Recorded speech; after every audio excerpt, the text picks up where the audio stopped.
In today's video, I'm going to teach you how to add a bank account to the chart of accounts in QuickBooks Online. By the end, you'll know exactly how to create a proper ledger account for your bank so your bookkeeping stays clean and your reports make sense. Start from your QuickBooks Online dashboard. To get where we need to go, open the Settings menu. This is the small gear icon usually at the top right of your screen. From that menu, choose Chart of Accounts. Think of the chart of accounts as the master list of all the buckets where your financial activity is categorized. Adding your bank here doesn't connect your bank feed. It simply creates the place where those transactions will live. Once the chart of accounts page opens, look for the New button and click it. This opens a form for setting up a new account.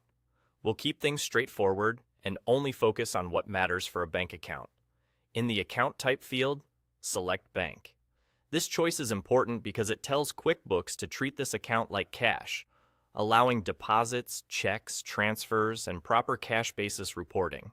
Choosing a different account type can cause reporting and reconciliation issues later.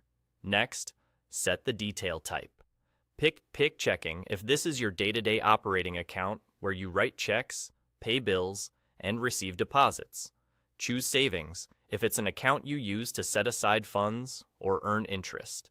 Selecting the correct detail type helps keep your reports accurate and understandable. Now, give the account a clear, descriptive name.